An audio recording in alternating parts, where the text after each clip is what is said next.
Okay, welcome. Welcome everyone to session number 234 of Kevin Reads A Course in Miracles. Alrighty then. Today we are in chapter 30, which is the next to last chapter, and we will be in section 3, Roman numeral 3, entitled Beyond All Idols. Okay, you'll see the writing is just beautiful, just so poetic. And one of the things Jesus is doing, I remember Dr. Wapnick saying that Jesus is like foreshadowing what we will experience when we awaken to the reality that we are a thought in the mind of God. All right, it will be beyond all substitutes for God. Let's see. Okay, let us begin. Beyond all idols. Idols are quite specific, but your will is universal, being limitless. And so it has no form, nor is content for its expression in the terms of form. Idols are limits. They are the belief that there are forms that will bring happiness, and that by limiting is all attained. It is as if you said, I have no need of everything. This little thing I want, and it will be as everything to me. And this must fail to satisfy, because it is your will that everything be yours. Decide for idols, and you ask for loss.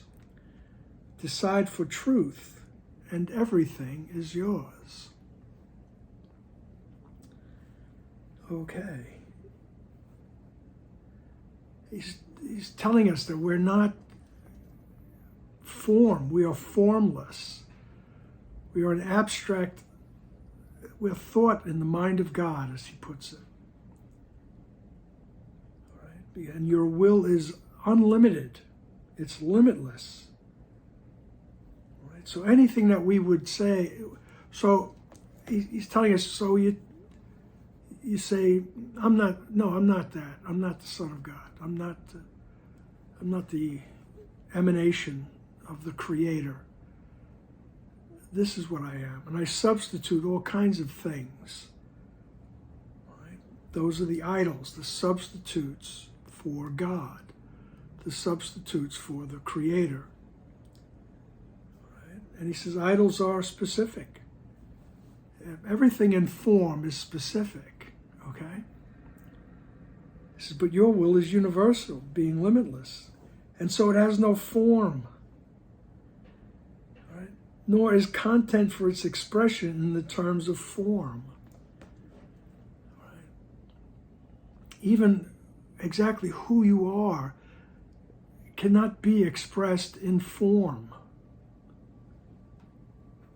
And then he says, idols are limits, so substitutions are limits. It limits who you really are. Right? They are the belief that there are forms that will bring happiness, and that by limiting is all attained. All right? So Jesus in times in the Course says you make yourself small. All right? I think at one time he told Helen Schuckman, you come to the ocean with a thimble. You're just limiting things. And he says, it's as if you said to yourself, look, I don't have any need for everything. All right, this little thing is going to be everything to me. All right, how many popular songs sing about you're my everything? All right. You're limiting yourself. All right? And believe me, nowhere in the Course does Jesus say, hey, don't have relationships. Don't feel that way. All right? It's always about noticing what you're doing and how you're feeling and what you're thinking. All right? Nobody says, don't do that. Well, it might be a good idea not to do certain things, of course, but, Jesus is always saying, look at the results of the choice. All right? So it's as if you said, I have no need of everything.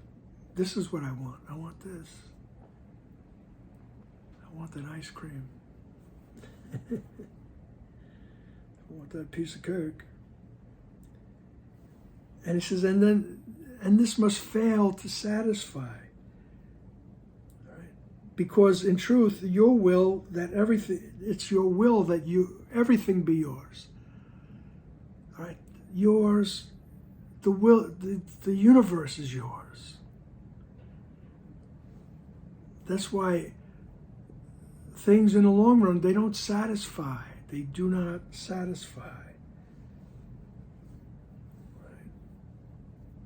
He says, so you decide for idols and you're asking for a loss of who you truly are to begin with. Right? Decide for truth and everything is yours. See, once again, we always get back to the one or the other. Do you want to think with the thought of separation as your foundation? Or do you want to decide for truth? I want to remember that I am one. I am one with the Creator. I am one with everything.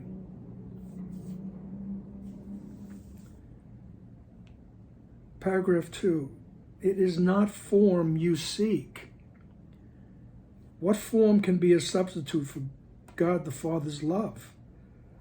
What form can take the place of all the love in the divinity of God the Son? What idol can make two of what is one? And what can the limitless be limited? And can the limitless be limited? Right?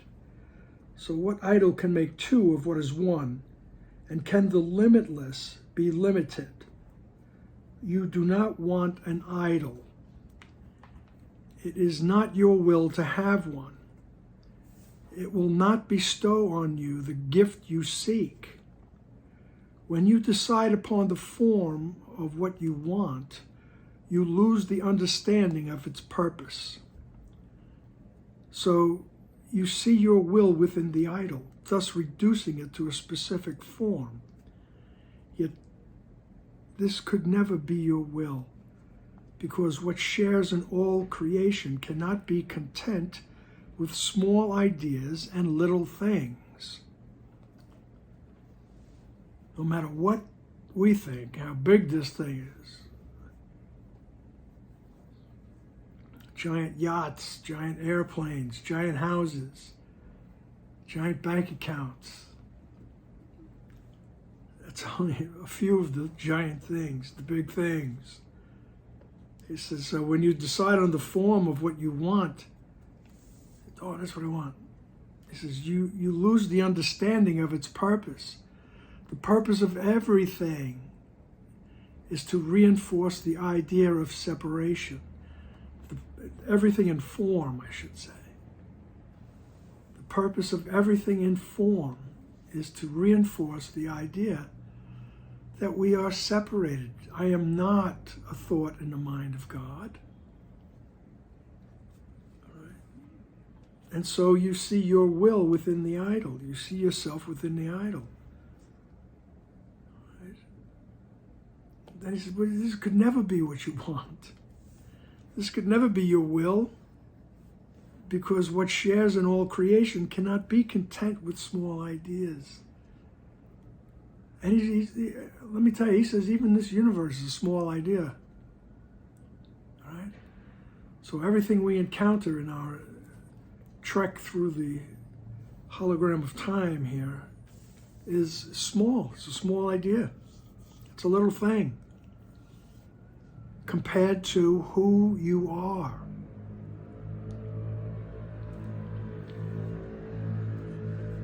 And the purpose of all these things, these little things, is to maintain the thought of separation.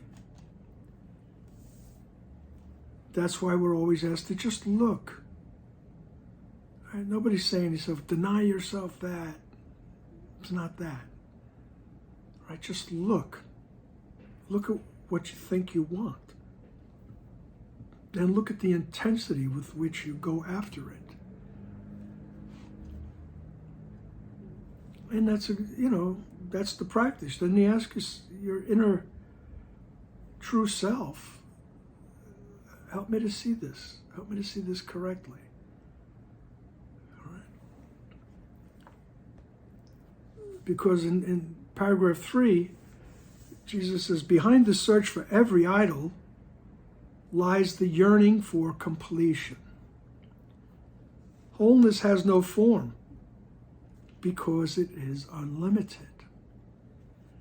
To seek a special person or a thing to add to you, to make yourself complete, can only mean that you believe some form is missing. And by finding this, you will achieve completion in a form you like. This is the purpose of an idol, that you will not look beyond it to the source of the belief that you are incomplete. Only if you had sinned could this be so. For sin is the idea you are alone and separated off from what is whole. And thus it would be necessary for the search for wholeness to be made beyond the boundaries of limits on yourself. All right? Behind the search for every idol, everything that we want, is the yearning for completion. All right? And there are the times in your life when, if I get this, you feel like you can exhale, as the saying goes. And you could stop struggling, you're complete. And yet, in a matter of time, the struggle continues because it wasn't that makes you complete. Right? It's that the initial thought is that I turned my back on everything, and I believe it, which I didn't do. But because I believe it, there's something missing. I turned my back on everything. I turned my back on totality. I turned my back on oneness. So there's that deep-seated, free-floating thought that something is missing. There's something wrong. And if I can get this or do that or look this way, then I'll be complete. I'll fill that void. Right? And we constantly look for it. Look, I'm turning into El Viejo over here, and yet I'm still at times troubled by certain things about myself. These things have followed me all my life. If I could only be this way, I'll be okay. I'll be happy. And then maybe I'm that way for a certain period of time, and then something happens and I go back to my other way. And then I become more and more, I just don't like myself. That's the way it goes, And if I was only that way, I'd be happier. All these things are just ways of keeping us from our true completion, which is in the mind of God. And if we're always concerned with the idol, he says, you're never even thinking about what the real problem is. The real problem is that I believe I separated from the oneness. I believe I separated from my Creator. And the atonement principle says, no, you didn't do that, but you got to wake up to that fact. You got to wake up to the reality. All right. And this is Jesus. He's going to keep telling us who we are in this section here. All right. And the process is to keep noticing when I think something outside of me is going to make me complete or peaceful. Excuse me. And I had to laugh when I was rereading this morning, and I said, it's the completion. It's that, sometimes it's that feeling like when the laundry's done and it's folded, right? And you just got to put it away, and there's the completion, right? It's like, oh my God, I can rest now.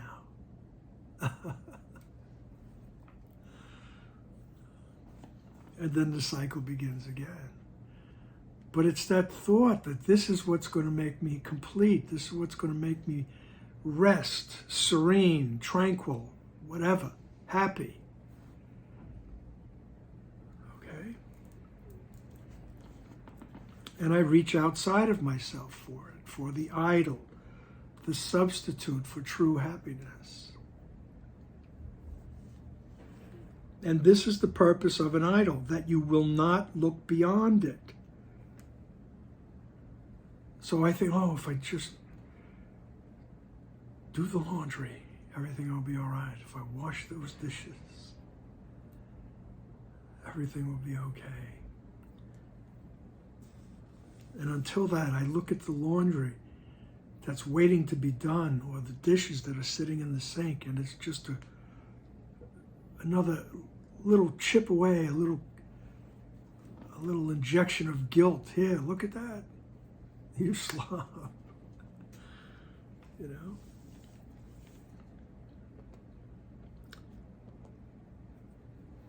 But he says it's not the idol.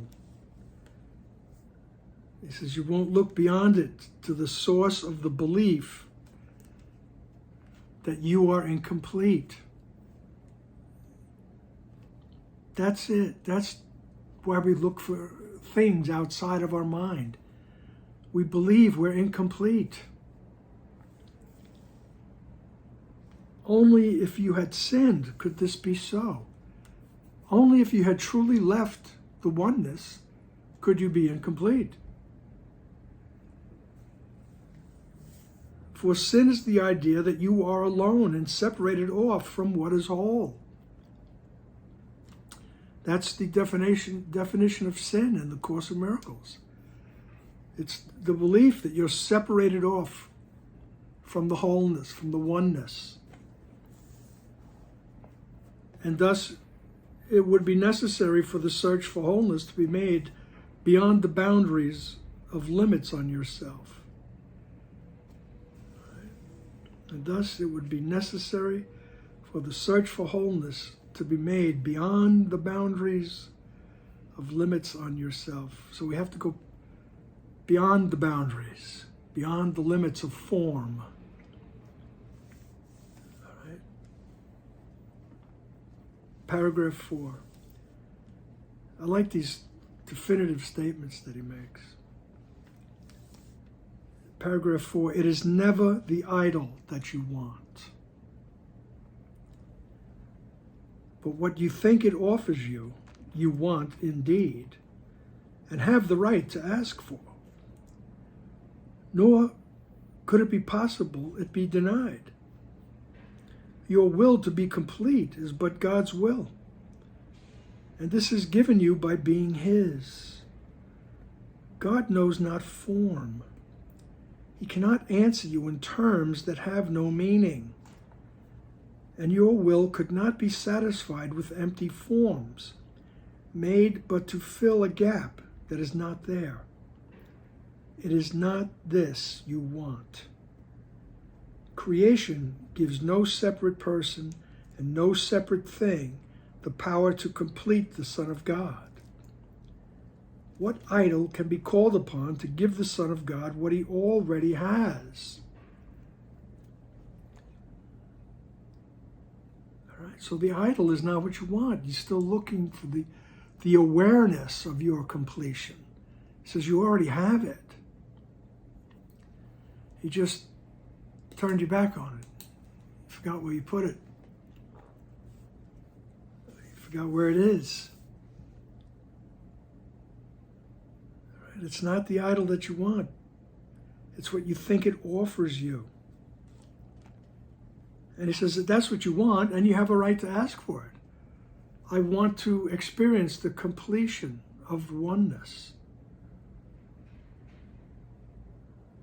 I want to experience that unity, resting in the peace. All right? And he says you have a right to ask for that because your will to be complete is the same as God's will. God wants you to be complete. As a matter of fact, you are complete because that's what he wants. All right. And this is given you by being his. By being in the mind of God, your completion is already given you. You are all that. We are working toward that awareness. All right. And then he makes another very short, definitive statement. God knows not form. God doesn't know anything about this world, this universe. Right?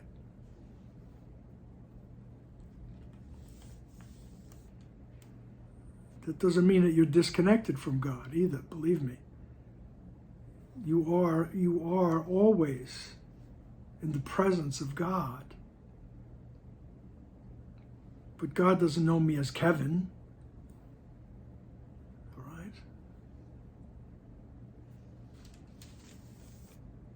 God knows not form. He cannot answer you in terms that have no meaning.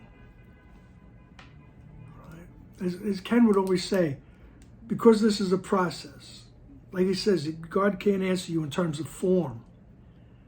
Help me with this, help me with that. Could you get me this, give me that. Change this, change that. Don't stop your prayers. Don't stop asking. Right? Because Ken will always say you're on the right ladder by trying to communicate with your God. Right? You're on the right ladder. He would just say you're on the lower rung. The lower rungs, that's all. You're at the beginning of your communication with your Creator. But at least you're communicating. Okay? Until you get to the point where you can say without anxiety that the Creator, the prime source, is not something that meddles in the affairs of human beings and animals and plants, right? And climate, right? It just doesn't move things around like that. Because he doesn't know about form. It's not a thing to him.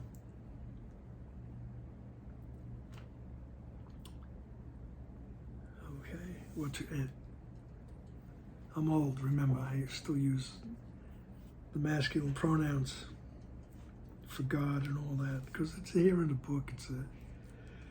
We use the Christian language here, to get beyond the ideas of Christianity, way beyond. All right, that's enough of that. God knows not form. He cannot answer you in terms that have no meaning, and your will could not be satisfied with empty forms. made but to fill a gap that is not there. It's not this that you want. All right? There is no gap between you and who you really are and God.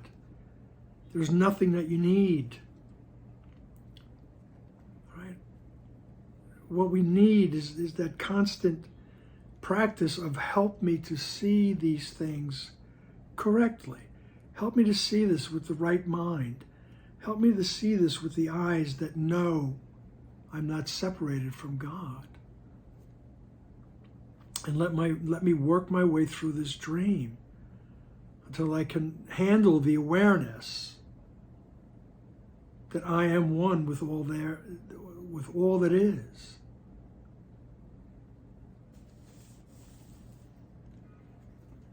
Okay. So it's not the idol. You want the completion. Right? But the idols will never give you completion. Right? Paragraph 5. Completion is the function of God's Son. He has no need to seek for it at all. Beyond all idols stands his holy will to be but what he is. For more than whole is meaningless. If there were change in him, if he could be reduced to any form and limited to what is not in him, he would not be as God created him. What idol can he need to be himself? For can he give a part of him away? What is not whole cannot make whole. But what is really asked for cannot be denied. Your will is granted. Not in any form that would content you not, but in the whole, completely lovely thought God holds of you. All right? He says you don't have to look for completion. You are complete. That is your function. Your function is to be everything as you were created. And beyond all the idols stands his holy will but to be what he is. So beyond everything in form is just that will to be what you are. As Gangaji famously said, you are that. You are that. All right. That's my function, is to be that.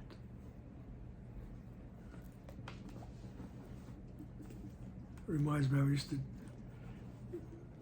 cajole a receptionist where I worked, and I would always say, all right, be like that. And she would come back at me and she'd go, I am like that. And I said, we are that. We are like that. We are completion.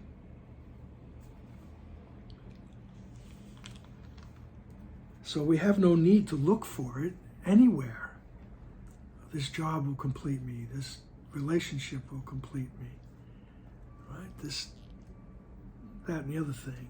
And we're saying, look, don't deny yourself. Right? As Dr. Wapnick would always say, be normal.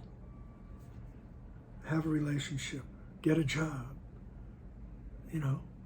Accrue things. Just notice. Just become aware of your motivation. What is it for?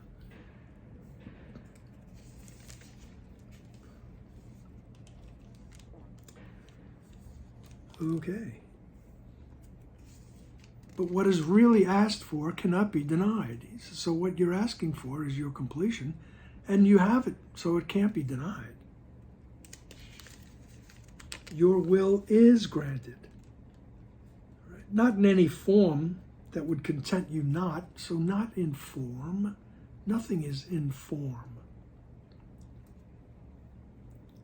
But in the whole, completely lovely thought that God holds of you.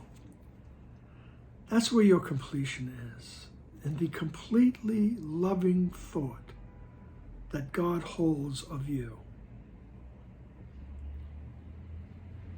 And we're working toward that awareness, removing the blocks to the awareness of that thought, as they say in the intro.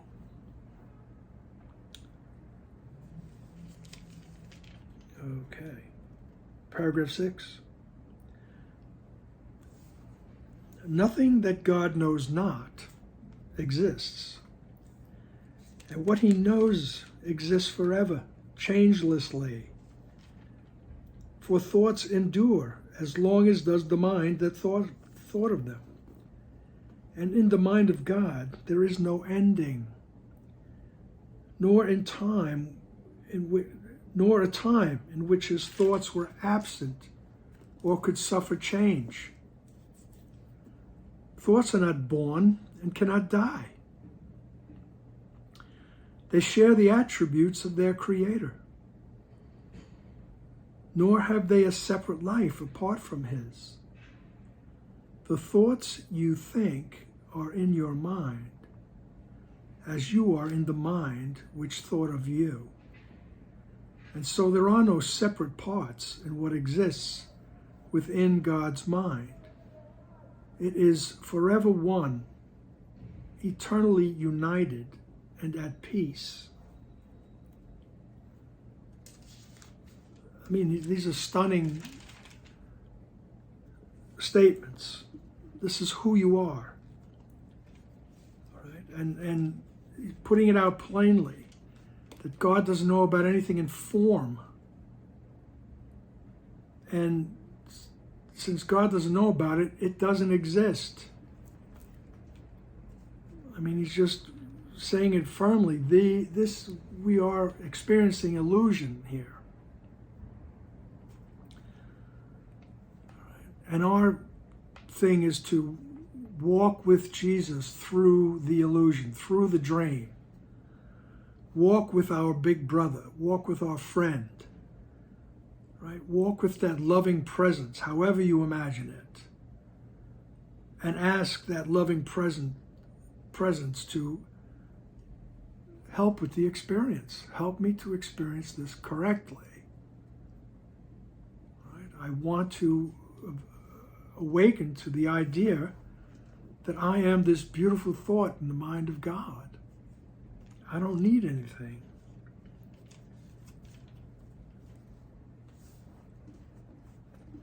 Song titles always come up. I don't need no doctor. All right. So nothing that God knows not exists. It's one of those sentences where you have to stop and think. What did he say? So nothing that God knows not exists. So if God doesn't know about it, it doesn't exist. And he said in the 4th paragraph, God knows not form.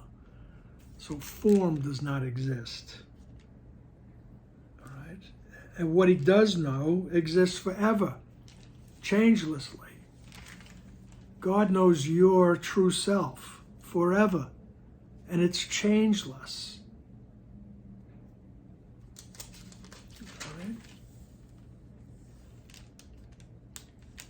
Because thoughts endure as long as the mind that thought of them. And he says God's mind goes on forever. You are a thought in the mind of God. Thoughts do not leave the mind that thinks of them. And you are a thought in the mind of God. And in the mind of God, there is no ending, nor a time in which his thoughts were absent, or a time when they could suffer change. His thoughts didn't change. Right? Thoughts are not born and cannot die. They share the attributes of their creator. That little phrase, you share the attributes of your creator. All right. You share the attributes of your creator. and you don't have a separate life apart from his. All right? They share the thoughts of their Creator, nor have they a separate life apart from his. All right? The thoughts you think are in your mind. The thoughts you think are in your mind, as you are in the mind which thought of you. And so there are no separate parts in what exists within God's mind. It is forever one, eternally united, and at peace. So all different ways he describes the oneness. Right? There are no separate parts in what exists in God's mind. Right? That's us. We are one. There are no separate parts. All right? It is forever one, eternally united, and at peace. That's who we truly are. We are the oneness. Eternally at peace, eternally united. Okay, paragraph 7. Thoughts seem to come and go. Yet all this means is that you are sometimes aware of them and sometimes not. An unremembered thought is born again to you when it returns to your awareness. Yet it did not die when you forgot it.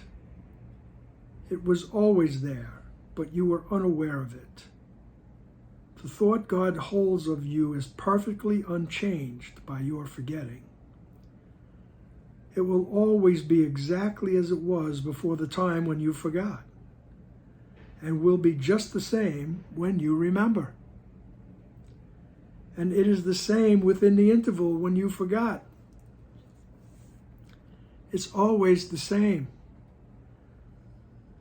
The thought God holds of you is perfectly unchanged. All right? Even though we forgot who we are. And we think we're roaming around in this existence. He says, even while you're roaming around in this existence, nothing has changed. You are still that lovely thought in the mind of God.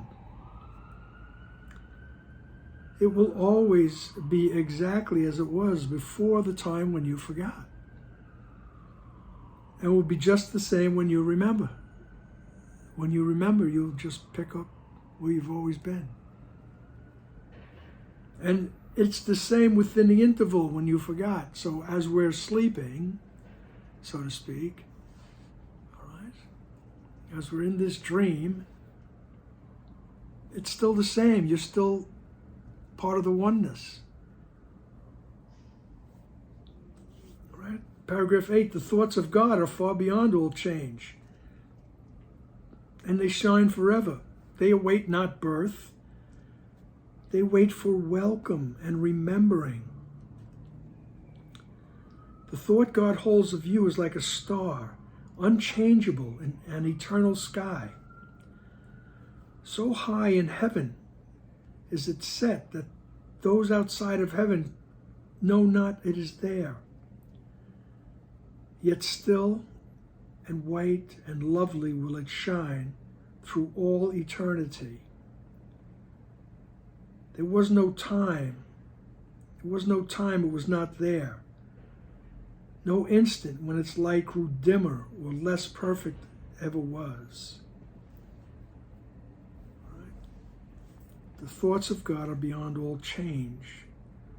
They're not waiting for anything except for me to remember, to welcome them and remember it. In one part in the Course, there's always one of my favorite sayings, that love waits on welcome, not on time. And he's saying the same thing here. The thoughts of God, who you truly are, and you are everything. You're beyond all change. Right? And it's just waiting for me to remember that. And in the Course, the Holy Spirit, Jesus, they're methods of remembering. They are the tools we use to remember who we truly are.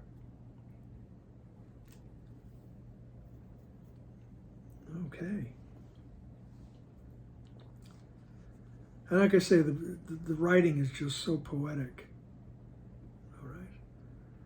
And he's just talking about, like, we look up in the sky and the stars look like they're white. Okay. Excuse me.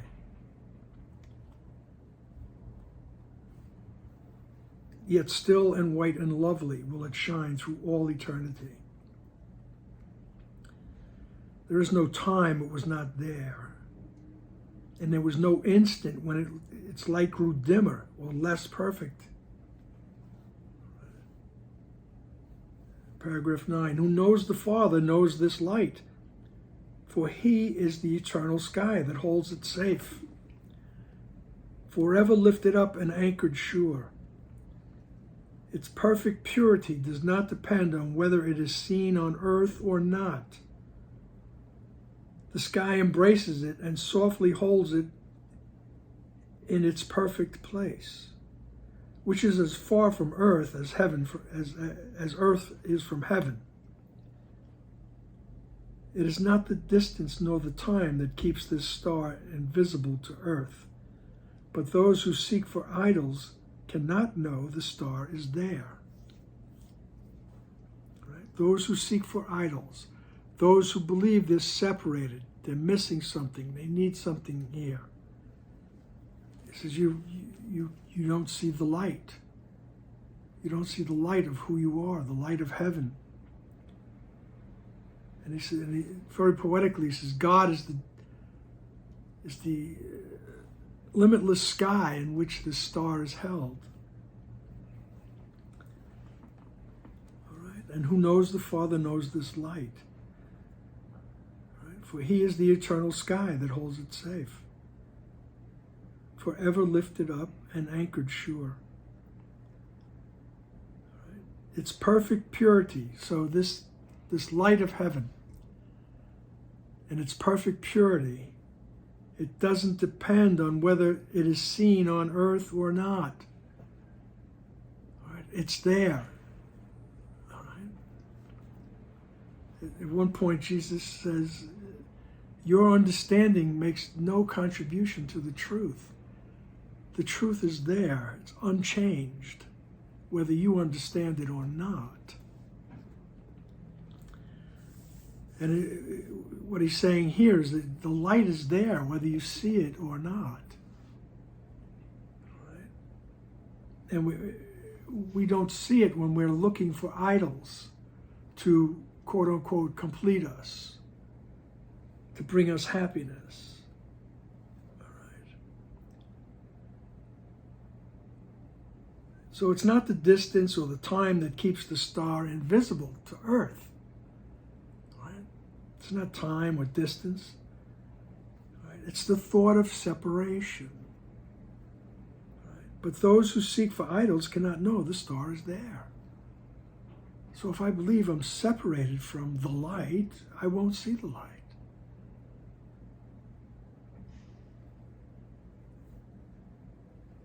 Paragraph 10. Beyond all idols is the thought God holds of you, completely unaffected by the turmoil and the terror of the world, the dreams of birth and death that here are dreamed, the myriad of forms that fear can take.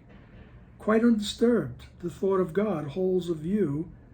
The thought God holds of you remains exactly as it was. Surrounded by a stillness so complete, no sound of battle comes remotely near. It rests in certainty and perfect peace.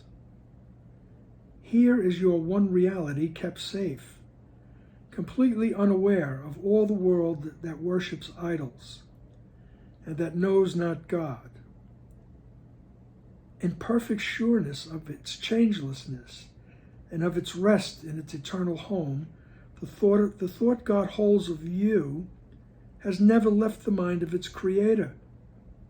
whom it knows as its creator. Whom it knows as its creator knows that it is there. All right, so beyond everything in form is the thought that God holds of you. That's your completion. And it's completely unaffected by this nutty world. Right? All the turmoil and the terror. Who you really are is completely unaffected by that. It's unaffected by all the dreams of birth and death, right? All the myriad forms that fear can take. Who you really are is quite undisturbed. Right? This is one reason why Jesus keeps encouraging us to don't try to change the world. Change your perception of the world. Right? The world is just going to show you all this crazy turmoil and fear. Right? He says, don't try to change it. You go to where the problem is. It's that belief that I separated from the oneness. So I go back to the oneness and I ask, help me. Help me to see. Help me to interpret what I'm seeing here.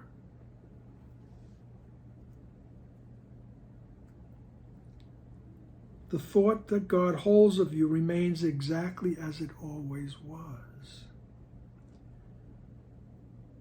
Surrounded by a stillness so complete, no sound of battle comes remotely near. It rests in certainty and perfect peace. Right? That's the thought that God holds of you. Right? None of this crazy world can come near it, cannot disturb the peace. And he says, and here, in the mind of God, your true reality is kept safe. It's completely unaware of all the world that worships idols. Right? It's completely unaware of a world that doesn't know about God.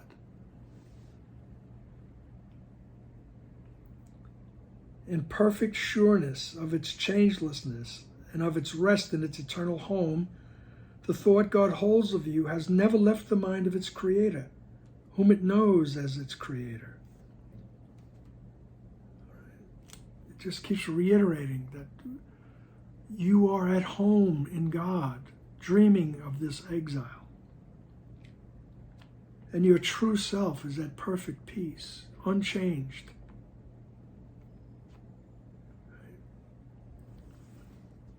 Paragraph 11. Where could the thought God holds of you exist but where you are?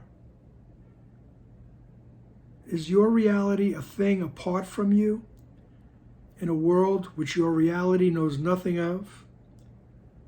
Outside you, there is no eternal sky, no changeless star, no reality. The mind of heaven's Son in heaven is. For there the mind of Father and of Son joined in creation, which can have no end. You have not two realities, but one, nor can you be aware of more than one. An idol or the thought God holds of you is your reality. Forget not then that idols must keep hidden what you are. Not from the mind of God, but from your own.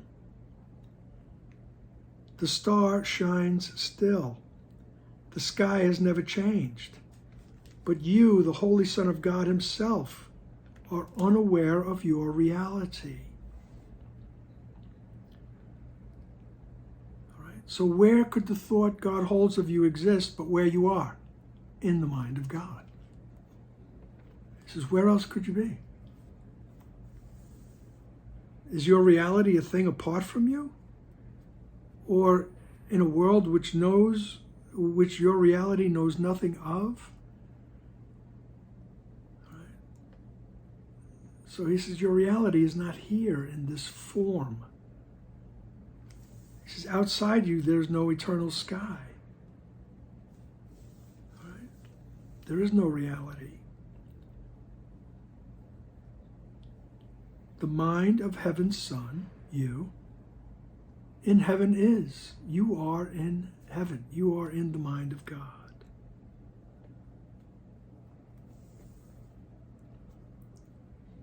You have not two realities, but one. Nor can you be aware of more than one. An idol or the thought God holds of you is your reality. So it's either the idol, me, the body, my individuality, or everything else. All right? So you can't be aware of both. All right? Forget not then that idols must keep hidden what you are. All right? Not from the mind of God. God knows you in truth.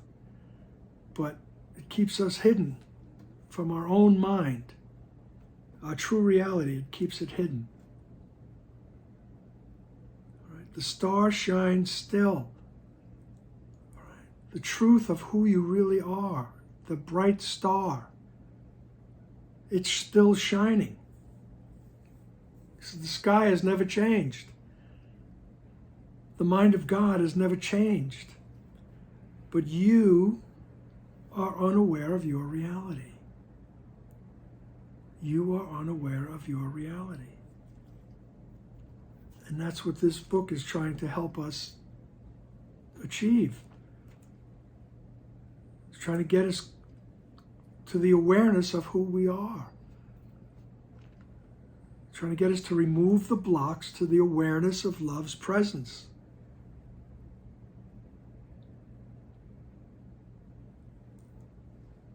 And who we are is beyond all form, beyond all idols. All right. And the idea is to just keep looking. Just keep looking at what it is that I think, what it is that I believe.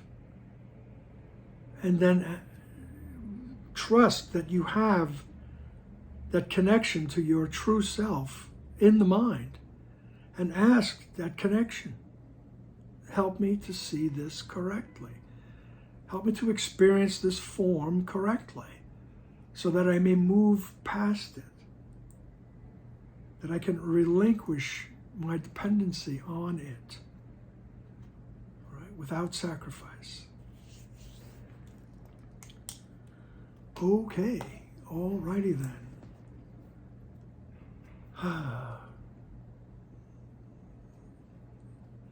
Thank you, and I look forward to the next session. Bye now.